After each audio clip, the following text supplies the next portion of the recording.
नमस्कार, बहुत स्वागत है आपका न्यूज 18 उत्तर प्रदेश उत्तराखंड देख रहे हैं। मैं हूं विकास ब्रजेश सक्सेना। बुलंदशहर में पाइपलाइन डालते वक्त हादसा हुआ है।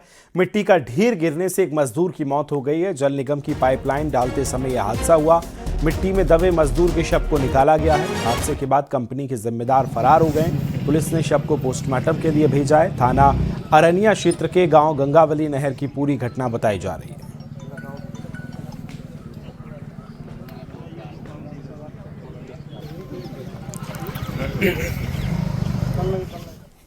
सोनभद्र में शव मिलने से मामले में पुलिस ने हत्या का खुलासा किया। इस हत्याकांड के मुख्य आरोपी को गिरफ्तार कर लिया गया। मृतक की पहचान अखिलेश यादव के रूप में हुई है, जिसका शव नहर में फेंका गया था। पुलिस ने पूछताछ में आरोपी ने हत्या की बात कबूली। पूछताछ में आरोपी ने बताया कि 23 दिसंबर 2025 की शाम अखिलेश को बहला फुसलाकर साथ ले गया। रास्ते में मेडिकल स्टोर से दवा और इंजेक्शन खरीदा। आरोपी अखिलेश को नशे का इंजेक्शन लगाया, जिसकी बाद उसकी हालत बिगड़ गई। इसके बाद घबराहट में आरोपी ने अखिलेश का गला दबाकर उसकी हत्या कर दी। हत्या के बाद आरोपी ने शव को मरकरी नहर में फेंक दिया। जो है अखिलेश की हालत थोड़ा ज्यादा बिगड़ गई। घबराहट में इसने जो है अखिलेश की गला दबाकर हत्या कर दी और शव को पूरी रात रखे रहा, पूरे दिन रखे रहा। तो 25 तारीख को रात में 4 बजे के आसपास उसके पास बोलेरो गाड़ी है। उस बोलेरो गाड़ी में बीच में शव को रख के ले जा रहा था।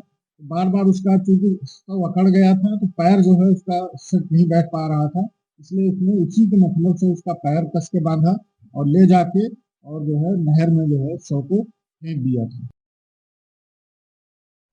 सहारनपुर में पुलिस ने एक नशा तस्कर को गिरफ्तार किया। शातिर स्मैक तस्कर के पास से 24 लाख की स्मैक बरामद हुई। पुलिस ने आरोपी को चेकिंग के दौरान दबोच लिया। उसके कब्जे से 120 ग्राम अवैध स्मैक, एक इलेक्ट्रॉनिक कांटा और 1500 रुपए नगद बरामद की, जिसकी अंतर्राष्ट्रीय बाजार में कीमत करीब 24 लाख रुपए बताई गई। पुलिस ने एनडीपीएस एक्ट के तहत मुकदमा दर्ज कर आरोपी पर कानूनी कार्रवाई शुरू की है।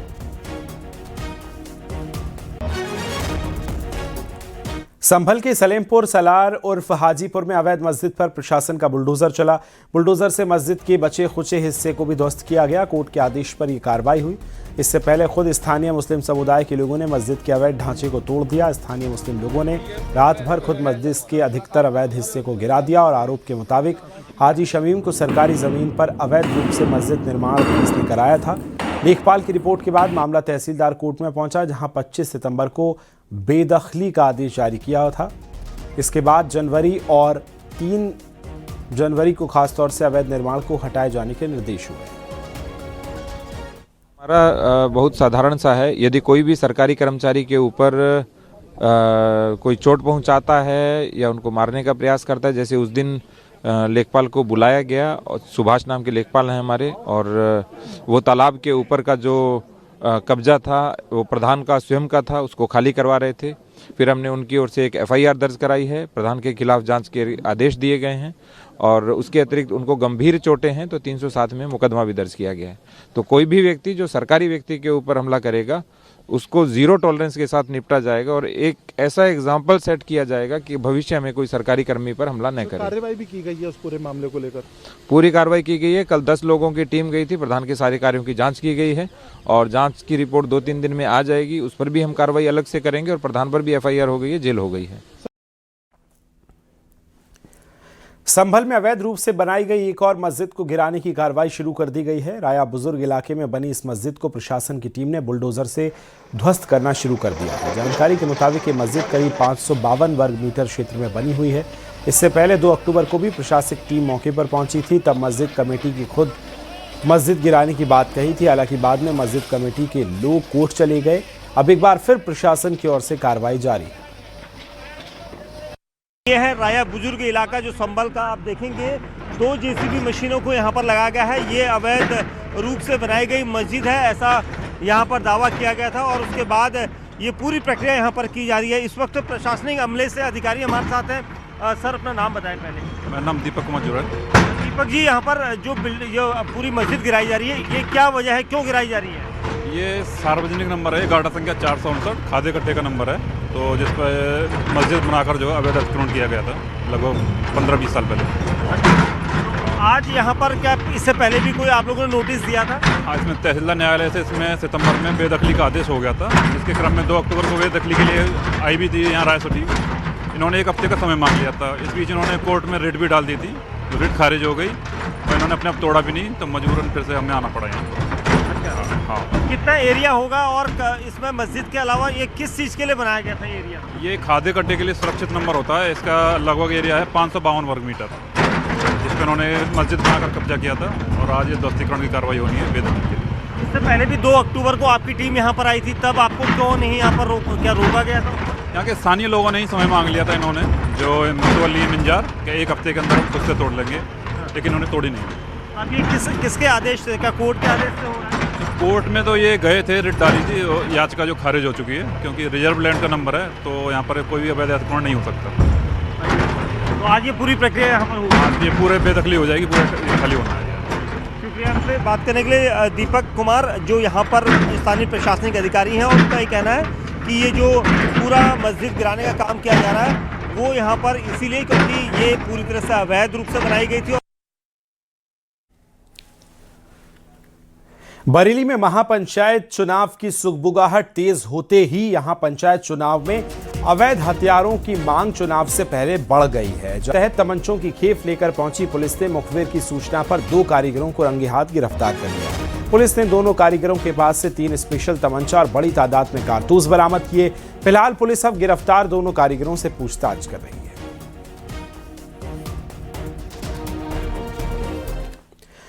बनारस के तुलसी घाट पर जापानी महिला का एक वीडियो वायरल हो रहा है, जो घाटों पर माला, फूल और गुब्बारे बेचने वाले बच्चों की हेयर कटिंग कर रही है। जापानी महिला का ये अनोखा अंदाज देखकर हर कोई हैरान है। महिला का नाम जैकी बताया जा रहा है, जो पिछले कई महीनों से बनारस में रह रही है। भारतीय संस्कृति को करीब से देखने और समझने के लिए काशी आई है।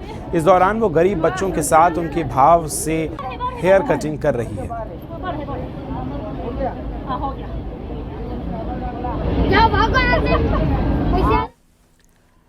बुलंदशहर में कूड़े के ढेर में आग लगी है और आग ने प्रदूषण फैलने का दावा आग से किया जा रहा है। जिम्मेदार विभाग पर लापरवाही का आरोप लगा है।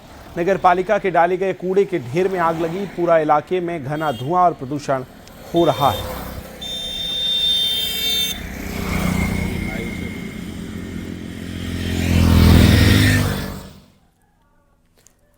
उन्नाव से खबर है, जहां माखी थाना क्षेत्र में एक सड़क हादसे में 2 युवकों की मौत हो गई। हादसे में एक घायल युवक ने मौके पर ही दम तोड़ दिया, जबकि दूसरे ने कानपुर में इलाज के दौरान दम तोड़ दिया। सूचना मिलने पर पहुंची पुलिस ने शव को पोस्टमार्टम के लिए भेजा। हादसे में शामिल कार को पुलिस ने कब्जे में ले लिया है।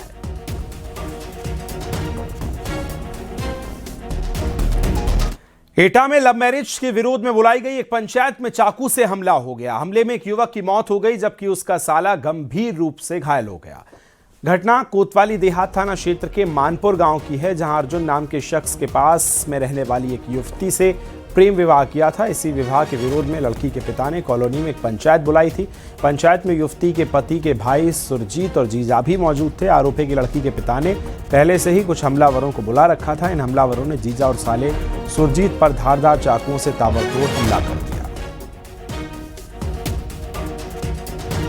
कोतवाली देहात को सूचना प्राप्त हुई थी कि कांसीराम कॉलोनी में एक झगड़ा हो रहा है। पुलिस द्वारा तत्काल मौके पर जाकर कार्रवाई की गई। जानकारी प्राप्त हुई कि कुछ दिनों पूर्व एक जैतरा क्षेत्र की लड़की है, बालिग लड़की है, उसका एक लड़के के साथ प्रेम विवाह हुआ है। उसमें दोनों साथ में रह रहे हैं। माननीय न्यायालय के आदेश से इसमें आज लड़की पक्ष के द्वारा लड़के पक्ष के घर में जाकर मारपीट की गई थी और उसमें लड़की के चचेरे भाई के द्वारा चाकू से वार किया गया था, जिसमें एक व्यक्ति की जिला अस्पताल में डेथ हो गई है। जो लड़की का चचेरा भाई है उसे पुलिस द्वारा तत्काल कार्रवाई करते हुए अरेस्ट कर लिया गया है। बाकी विधिक कार्रवाई जारी है।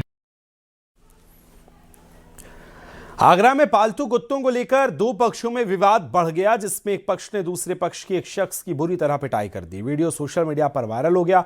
थाना मनसुखपुरा क्षेत्र के गांव पालोखरा का मामला बताया जा रहा है। आरोप है कि गांव के रहने वाले सरवन कुमार के पालतू कुत्ते ने दूसरे खेत में शौच कर दिया था, जिसके बाद ये लड़ाई हुई।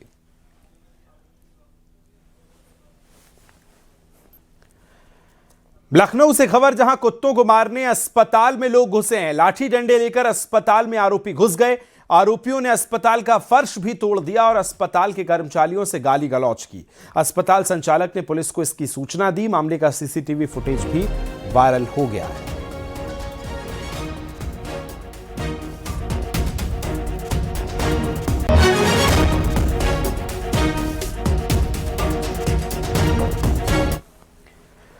बाराबंकी में पुलिस को कामयाबी मिली है। 5 शातिर चोरों को गिरफ्तार किया गया। बिजली के तार, तमंचा, कारतूस और हथियार बरामद किए गए। देवा पुलिस ने चोरी की घटना का खुलासा किया है।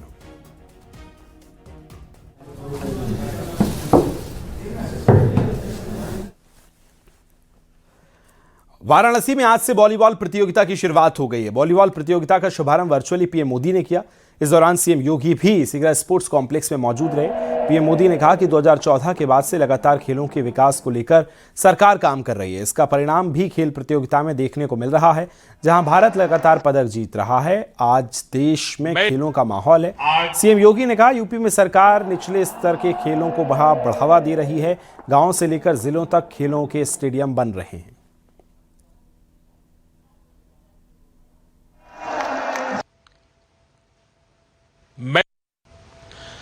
हमारा बनारस खेल प्रेमियों का शहर है। कुश्ती, कुश्ती के अखाड़े, मुक्केबाजी, नौका दौड़, कबड्डी,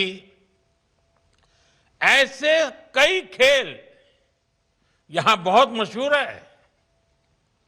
बनारस ने कई खेलों के नेशनल खिलाड़ी भी दिए हैं। Banaras Hindu university, UP college, Kashi Vidyapith जैसे शिक्षा संस्थानों के खिलाड़ी राज्य और राष्ट्रीय स्तर पर छाए रहे हैं। और काशी तो हजारों वर्षों से उन सब का सत्कार करती आई है। उत्तर प्रदेश के अंदर भी पिछले 8-8.5 वर्ष के अंदर इन खेल कूद की प्रतियोगिताओं को आगे बढ़ाने के लिए हर गांव में खेल का मैदान हो, हर जनपद में स्टेडियम हो, हर विकास खंड स्तर पर एक मिनी स्टेडियम का निर्माण हो, ग्राम पंचायत से होने वाले कार्यों और नगर निकायों से होने वाले कार्यों की प्राथमिकता में ओपन जिम का निर्माण हो और हर स्तर पर खेल कूद की गतिविधियों को आगे बढ़ाने के लिए विभिन्न प्रकार के प्रयास प्रारंभ हुए हैं। आज उसी का परिणाम है कि देश स्तर पर ओलंपिक में, कॉमनवेल्थ गेम्स में और इंटरनेशनल वर्ल्ड चैंपियनशिप की प्रतियोगिताओं में आज हमारा खिलाड़ी बड़ी संख्या में प्रतिभाग कर रहा है और प्रतिभाग करने के साथ ही आज वह देश के लिए पहले की तुलना में कई गुना ज्यादा मेडल भी प्राप्त कर रहा है।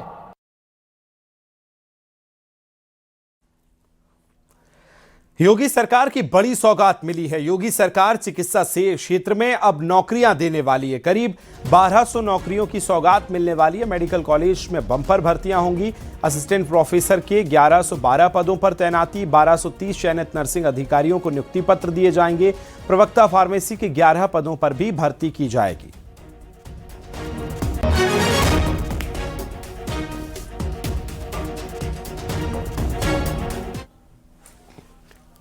मुस्लिम धर्मगुरु मौलाना सफदर हुसैन बाकरी ने सीएम योगी की तारीफ की। योगी मॉडल पर उन्होंने कहा कि योगी मॉडल थोड़ा सख्त जरूर है, लेकिन इसमें इस तरह की सख्ती है और कुल मिलाकर हमें सीएम योगी से बहुत फायदा हुआ। हमने देखा कि समाजवादी पार्टी के समय हालात कैसे थे। छोटे मोटे जो गुंडे हैं वो हर जगह पाए जाते थे, झगड़े भी करते थे, लेकिन आज के समय में वो देखने से नहीं मिलते। योगी मॉडल जो है वो एक थोड़ा सा शिद्दत वाला है, थोड़ी शिद्दत है योगी मॉडल में।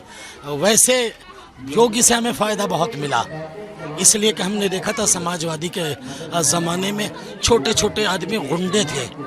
हमने देखा था कोई अगर झगड़ा होता था ना तो थाने में जा नहीं सकते थे, इसलिए कि हर आदमी नेता था। अब जो है इंसाफ की जंग है, हर आदमी से। योगी ने मुझसे कभी कुछ नहीं कहा, योगी ने सीधे साधे आदमी से कभी कुछ नहीं कहा। योगी किससे कहता है? जिनके यहाँ 2 नंबर का है। योगी किससे कहता है? जिन्होंने अवैध जगहों पे कॉलोनियाँ बसा ली हैं। हम उसके फेवर में, कोई बात नहीं है, कानूनी होना चाहिए। मगर मैं आपके माध्यम से ये बात कहूँगा कि ये भी बात गलत है कि ज़रा सी बात पे बिल्डोज़र चलाया जाए। हमें आपको जो है ये हक नहीं है। ये कानून जो है कोर्ट तय करेगा कि इसके घर को रहना चाहिए या नहीं रहना चाहिए। गोंडा में राष्ट्र कथा के दूसरे दिन सद्गुरु रीतेश्वर जी महाराज ने बच्चों को राष्ट्र के नाम संदेश देते हुए ब्रजभूषण शरण सिंह के दबदबे का भी जिक्र किया।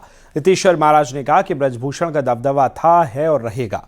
मैं ब्रजभूषण का बाप हूं, मेरा भी दबदबा था, है और रहेगा। ये सुनते ही ब्रजभूषण शरण सिंह काफी भावुक नजर आए।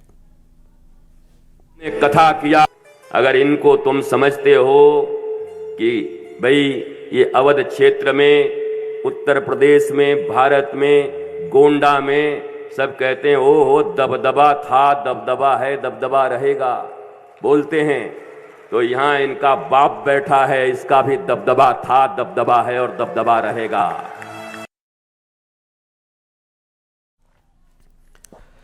गोंडा में राष्ट्र कथा महोत्सव के दूसरे दिन जम्मू कश्मीर के उपराज्यपाल मनोज सिन्हा ने शिरकत की और सद्गुरु रीतेश्वर महाराज जी की कथा सुनी। इस दौरान उन्होंने कहा, राष्ट्र कथा युवाओं को प्रेरणा देगी जो विकसित भारत के संकल्प को पूरा करने के लिए अपने अधिकारों के साथ साथ कर्तव्य की भी चिंता करेंगे। और राष्ट्र कथा का आयोजन मैं समझता हूं कि यहाँ के युवाओं को, विशेष रूप से इस अंचल के युवाओं को एक प्रेरणा देगी जो विकसित भारत के संकल्प को पूरा करने के लिए अपने अधिकारों के साथ साथ कर्तव्य की भी चिंता करेंगे। मोटे तौर पर भारत का एक स्थान पूरी दुनिया के जीडीपी में जो कंट्रीब्यूशन भारत का था, उसके समक्ष यूरोपियन राज्य और अमेरिका का भी कंट्रीब्यूशन नहीं हुआ करता था। आगरा के दौरे पर पहुंचे नागालैंड के पर्यटन मंत्री तमजेन आलोंग ने अपने दोस्तों के साथ उन्होंने ताजमहल का दीदार किया और जमकर फोटो खिंचाए। इस दौरान उन्होंने ताजमहल की खूबसूरती का जिक्र किया। यहां सुरक्षा व्यवस्था, भीड़ प्रबंधन और पर्यटकों को दी जा रही सुविधाओं का खुलकर सराहना की और पीएम मोदी और सीएम योगी को थैंक यू भी कहा। चाहता हूं कि देशवासी और हमारे पूर्वोत्तर की भाइयों और बहनों सब लोग ताजमहल जरूर देखने आए। ये सही समय है, जनवरी, फरवरी, मार्च तक। शुभकामनाएं इस नया साल में 2026 लिए उन्नति हो और मैं चाहता हूं कि देशवासी और हमारे पूर्वोत्तर की भाइयों और बहनों सब लोग ताजमहल जरूर देखने आए। ये सही समय है। माघ मेले में पहली बार श्रद्धालुओं के स्वागत के लिए हर सेक्टर में एक एक स्वागत द्वार बनाया गया है। अभी तक स्वागत द्वार सिर्फ कुंभ या महाकुंभ मेले में होते थे, लेकिन स्वागत द्वार पर माघ मेला 2025 हिंदी और अंग्रेजी में लिखा है। पीले और केसरिया रंग से ये बनाए गए हैं। इस स्वागत गेट पर सीएम योगी और पीएम मोदी की तस्वीर लगी हुई है। इसके साथ ही उत्तर प्रदेश पर्यटन का लोगो भी है। यहां पहुंच रहे श्रद्धालु स्वागत द्वार के साथ फोटो और सेल्फी ले रहे हैं। ये जो मोदी और योगी जी ने जो महाकुंभ 2025 में बनाया था और 26 में जो माघ मेला बनाया, डिजिटल बनाया है, जो मोदी और योगी जी एक कुछ नहीं कर सकता। ऐसे हमने बहुत अच्छा लगा यही आके बहुत अच्छा लगा। हाँ, जो गेट बनाए गए हैं, गेट कितने अच्छे हैं, कितने भव्य हैं। अरे गेट भी बहुत अच्छे हैं। यही आके हमने तो पहला गेट बनाया, जो मोदी जी का, योगी जी का जो फोटो लगा, ये हमें बहुत अच्छा लगा। जैसा कि हम लोग जानते हैं, पिछले जो माघ मेला बीता है, कुंभ मेला, उसमें हम लोगों ने दर्शकों की बहुत सारी भीड़ देखी और इस बार भी हम कल से जैसे स्टार्ट हो गया है 3 जनवरी से और ये माघ मेला, और कल से भक्तों की भीड़ उमड़ पड़ी है। वही हम लोग भी आज, हम लोग को जैसे आज टेस्ट वगैरह नहीं तक छुट्टी मिला है। माघ मेले में श्रद्धालुओं के लिए योगी सरकार ने मेले में मेडिकल कैंप की व्यवस्था की। मेले में 20-20 बेड के 2 बड़े अस्पताल बनाए गए। त्रिवेणी सेक्टर में नंबर 2 और गंगा अस्पताल सेक्टर नंबर 5 में बनाया गया। इसके अलावा 12 प्राथमिक स्वास्थ्य केंद्र भी बनाए गए। 5 होम्योपैथी और 5 आयुर्वेदिक अस्पताल बनाए गए। इन अस्पतालों में 75 डॉक्टर तैनात किए गए, जिनमें विशेषज्ञ डॉक्टर भी शामिल हैं। इनके अलावा 219 पैरामेडिकल स्टाफ की तैनाती की गई है, जिसमें फार्मासिस्ट, ऑटो टेक्नीशियन, नर्सेज और अन्य स्टाफ शामिल है। सब आप लोगों को धन्यवाद। और मैं एक ब्रीफ में आपको बता दूं कि पूरे मेला एरिया में हमारे 20-20 बेड के 2 अस्पताल बने हुए हैं। एक अस्पताल त्रिवेणी है जिसमें अभी आप हैं, दूसरा हमारा गंगा हॉस्पिटल है जो सेक्टर 5 में है। उसके अलावा हमारे 12 प्राथमिक स्वास्थ्य केंद्र बनाए गए हैं जिनको हम लोग FAP बोलते हैं, प्राथमिक उपचार केंद्र। टोटल जैसे आप अभी बता रहे थे कि हमारे 75 डॉक्टर हैं, उसमें से स्पेशलिस्ट भी हैं और नॉन स्पेशलिस्ट भी हैं, 219 पैरा स्टाफ है। इसके अलावा एक रेफरल जो सेक्टर होता है कि रेफर करने वाला जो एरिया होता है, उसके लिए हम लोग ने 80 एम्बुलेंस लगाई हुई है। गाजियाबाद के इंदिरापुरम में बना भव्य कैलाश मानसरोवर भवन अब आम जनता के लिए खोलने की तैयारी है। करीब 132 करोड़ रुपए की लागत से बने इस भवन को अप्रैल महीने में जनता के लिए शुरू किया जाएगा। गाजियाबाद विकास प्राधिकरण इसके संचालन रखरखाव के लिए निजी एजेंसी के चयन की प्रक्रिया में जुटा है। कैलाश मानसरोवर भवन का उद्घाटन दिसंबर 2020 में मुख्यमंत्री योगी आदित्यनाथ ने किया था, लेकिन तब से यह भवन आम लोगों के लिए बंद पड़ा था। उत्तर प्रदेश के मुख्यमंत्री योगी आदित्यनाथ का ड्रीम प्रोजेक्ट कैलाश मानसरोवर दिसंबर 2020 में बनकर तैयार हो चुका था, जहां से मानसरोवर की यात्रा के लिए जत्थे भी जाते हैं। लेकिन आगामी अप्रैल से ये मानसरोवर आम लोगों के लिए भी खुल जाएगा। तस्वीरें मैं आपको दिखाना चाहूँगा। तकरीबन 132 करोड़ रुपए की लागत से दिसंबर 2020 में कैलाश मानसरोवर भवन की निर्माण किया गया था और उसके बाद से ही यहाँ से कैलाश मानसरोवर के लिए जो जत्थे जाते हैं वो जाना शुरू हुए थे। लेकिन आगामी अप्रैल से ये अब आम जनता के लिए भी खुल जाएगा। मसलन यहाँ पर अब आम जनता शादी ब्याह के लिए बुकिंग भी कर पाएगी। आपको बता दें, कैलाश मानसरोवर जो कि इंदिरापुरम में स्थित है, इसको 5 साल पहले इसका निर्माण किया गया था। इसके अंदर अब तक जो लोग हैं यहाँ आते थे मानसरोवर की यात्रा के लिए और यहाँ से वो जत्था रवाना हुआ था। आरएसएस और हिंदूवादी संगठन लगातार हिंदू सम्मेलन वाराणसी में आयोजित कर रहे हैं। सम्मेलन हर रविवार को अलग अलग क्षेत्रों में आयोजित होता है। इसी कड़ी में आज वाराणसी में हिंदू सम्मेलन का आयोजन हुआ। इस दौरान बांग्लादेश में हो रहे हिंदुओं की हत्या पर आक्रोश जताया गया और साथ ही हिंदुओं को एकजुट रहने का संदेश दिया गया। हिंदू सम्मेलन हिंदू समाज जो विभिन्न जातियों में बटा हुआ है और तमाम लोग अलग अलग अपने हित को साधने के लिए पूरे समाज को बांट दे रहे हैं और ये विघटनकारी शक्तियाँ राष्ट्र को जो कमज़ोर करना चाहती हैं, इस सारे चीज़ों को रोकने के लिए हिंदू सम्मेलन का आयोजन किया जा रहा है। वाराणसी में रेलवे विभाग ने वंदे भारत ट्रेनों के मेंटेनेंस के लिए बड़ी सौगात दी, जहां वंदे भारत ट्रेनों का मेंटेनेंस वर्क बड़े ही आराम से होगा। इसके लिए वाराणसी के लोहता यार्ड में ऑल वेदर मेंटेनेंस शेड बनाया गया, जिसमें 26 करोड़ रुपए की लागत से तैयार किया गया। इस शेड में वंदे भारत समेत अन्य ट्रेनों का भी मेंटेनेंस किया जा सकेगा। बनाने का उद्देश्य ये रहा कि जो हमारी मेंटेनेंस लाइंस हैं, जहाँ पे सामान्य तौर पर ट्रेन्स की जो है मेंटेनेंस की जाती है, तो वहाँ पे एक तो स्टाफ का जो कंफर्ट है वह थोड़ा सा बढ़ जाएगा, धूप से, गर्मी से, सर्दी से उनका थोड़ा बचाव रहेगा। दूसरा, ये जो मॉडर्न टेक्निक से बनाए गए हैं, तो ट्रेन का जो पूरा जो रख रखाव है, ट्रेन का अंडर गियर चेक करना है, ट्रेन का जो साइड्स का चेक करना है, ट्रेन के ऊपर पेंटोग्राफ वगैरह की जो चेक करना है, वह सब चीज़ें बड़े ही आसानी से सुगमतापूर्वक की जा सकती हैं। बलिया के मनियर थाना क्षेत्र में अवैध रूप से बन रहे कच्ची शराब पर पुलिस ने बड़ी कार्रवाई की। छापेमारी में 85,000 लीटर लहान और 18 भट्टियों को नष्ट कर दिया गया। मौके से एक भी तस्कर को गिरफ्तार करने में सफलता हासिल नहीं हो पाई। मनियर थाना क्षेत्र में कच्ची शराब का वीडियो वायरल हो रहा है।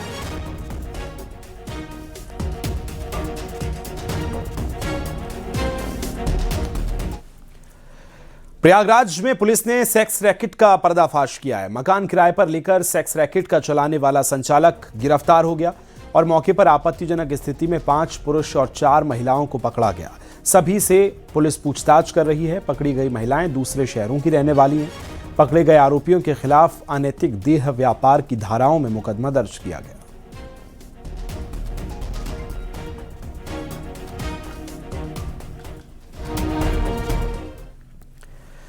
सीएम योगी ने राज्यपाल आनंदीबेन पटेल से मुलाकात कर लोक भवन में सीएम योगी ने शिष्टाचार भेंट भी की है। तस्वीरें आप देख रहे हैं। लोक भवन में मुख्यमंत्री योगी आदित्यनाथ ने राज्यपाल आनंदीबेन पटेल से मुलाकात की। इस दौरान उन्होंने एक पुस्तक भी भेंट की है।